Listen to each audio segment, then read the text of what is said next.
Hello again, it's Schmitty with another Star Wars Armada Tactics video. Start off by saying thank you to everybody who's subscribed to my channel, commented on the videos. It keeps encouraging me to make more and helps me make these better every time.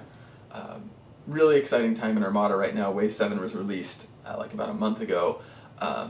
Love what it's done to the game. The new ships are great, the MC-75, the Chimera, really fun. Radisson Profundity have just totally changed the deployment game. Thrawn has opened up some new tactical possibilities. Really fun time to be kind of experimenting with some new spaces in the game. I've liked that. So we're moving on sort of in our look at different Armada tactics.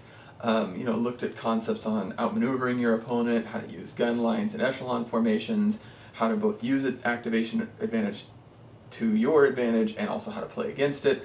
Today though, we're going to look at the concept of kill zones. Okay. Now a kill zone is a space you're going to set up on the board where you can bring overwhelming firepower to bear on your opponent. That can be done through formations. It can be as simple as like, hey, here's the front end of an ISD. That's a kill zone in and of itself. A bunch of overlapping fire arcs from say a bunch of light ships like CR-90s. All of these things are sort of kill zones, and so you can set those up through your maneuvers, and then you need some other tactics to kind of get your opponent to fly into them.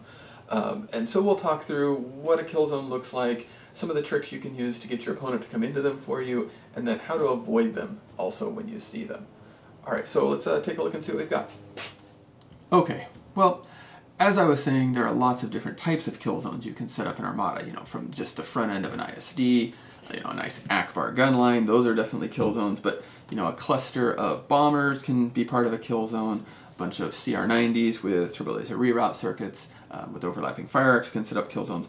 But the basic definition I like to work with when I'm talking about a kill zone is getting a situation where I've got 3 overlapping arcs of fire converging on one spot. This assault frigate, MC-30, and Neb can all hit the same target. And I look at 3 sources of damage for that for a few different reasons, but primarily it's really just all about the pressure it puts on defense tokens. Defense tokens are the primary way ships keep themselves alive, but they're such a limited value resource. The more directions you can hit an opponent from, the more different sources of damage you can hit them from in the same turn, the more pressure it puts on those. They start having to flip them and discard them, and it makes it really easy just to overwhelm those defenses and start to do some real damage to a ship. So I look for those 3 sources, 2 ships and a group of squadrons, whatever that may be. Now, when you're thinking about what type of kill zone you want to set up, one of the other things to consider is some variable range. It's really hard to set up a kill zone of only ships with black dice. I've seen it done, but it takes some pretty expert flying to get your opponent to, say, fly into close range of 2 gladiators with a cluster of squadrons right there too. So having some longer range support fire ships are really helpful for using those types of tactics. This is one place where I think the Architon shines. It's got kind of not the best firepower. 3 red dice from the side, but what those 3 red dice from the side can do is, if you've got something you're shooting at with your ISD, it's not hard to put the Architons in a spot where it can hit it too. And so little ships like that, CR-90As with some different upgrades, they're able to sort of chip in just a little bit more damage from long range. That adds up really quick the more sources that's coming from. So yeah, start looking for how I can build my fleet to where I've always got 3 sources of damage that I'm going to try to converge on my target. Now, your opponent's not dumb. They're not going to just willingly fly into your kill zone. So what you need to do is think about how you can set that up. I've got 5 things I like to do to set up kill zones. Not in every game, not with every fleet, but there's really 5 things I look at. You've got objectives, deployment, herding, bait, and convergence. Okay, or collapse, which either one you want to call that last one. But each of those is a tactic you can use to get your opponent into whatever kill zone it is you think you want to create. So, objective use. Okay, there's lots of different objectives that will force the game to be played in a specific spot on the table. Contested outposts, station assault, fire lanes, salvage run, all force the action into a particular area. If you know where the action's going to be, as first player or second player, it makes it much easier for you to say, okay, I'm going to concentrate all my fire in that section. Now, the downside to this, your opponent also knows where the game's going to be, and you're going to, risk running into his kill zone as well. Other objectives force the game to be not in a specific part of the table.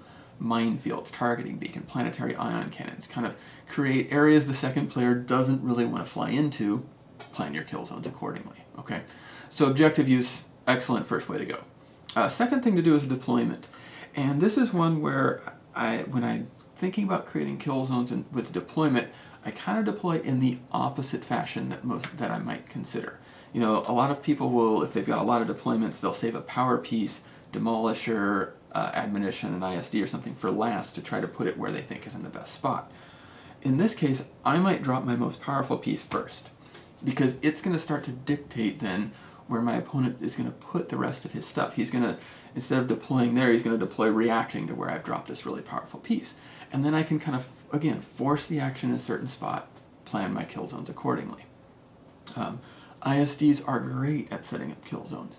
GX7s to set up places they don't want to deploy and start speed 0, gravwell projectors grav shift reroutes to move obstacles around, just your general obstacle placement to try and again funnel the game into a certain spot where you're going to set that kill zone up. All super effective, okay? Then I start to think about, okay, how can I herd? Well, you take something with a strong front arc, a Liberty, the new MC-75 Ordnance Cruiser, and you start to be like, okay, I set this out, it's a powerful piece, my opponent is going to avoid it. Unless they're specifically hunting it, they're going to avoid that deadly space. And so it's like, okay, how can I use the board control from this power piece to force my opponent into a kill zone I'm creating with other ships? It's in a very effective way. If you watch my video on echelon formation, that formation is all about forcing your opponent into a kill zone using some herding techniques. Okay, the trailer techniques I use with my gun lines, also a little bit about herding my opponent into where I want them to be for that kill zone. Another thing to consider is bait. Okay, a bait ship is something that it looks relatively easy to kill and has a high value target to it. You know, slap your admiral on a raider, that's bait. Slap your admiral on a CR-90, you know, it's like, okay, if I can get back and kill that. Take a ship like the Pelta, not that hard to kill, but frequently over upgraded, and a target that's well worth going after for the points, that can be bait. If you're playing first player, take the most wanted objective. They're going to put something over on your fleet that's about to become bait. Well, by making a high value target like that, you can generally pick, okay, my opponent's going to come after this. Then you set your kill zone up with the rest of your ship saying, all right, my opponent's after that. Now how do I set this, you know, set up to where if they're going to go after that ship, they've got to fly through the gauntlet of the rest of my fleet. Yavaris is a great ship that makes bait, okay? So that's definitely another tactic you can use there. And then the last was just one I would probably call a collapse. Okay, and I did this a lot last Store Championship season, where I would have, you know, I would deploy my ships pretty far apart from each other. I think I had a Liberty and Assault Frigate and a couple other things, but I was deploying them like 2 or 3 feet apart from each other, and then collapsing into one spot. You know, I'd try to figure, okay, this is where I think the action's going to be about turn 3, and so it wasn't obvious I was setting up my kill zone, but then I was able to converge in that one spot and say, hey, here's my kill zone now.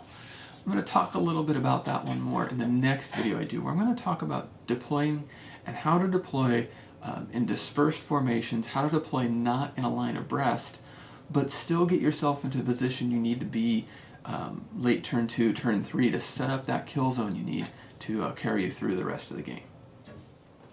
Alright, well, I hope you found that look at kill zones and how to set them up useful.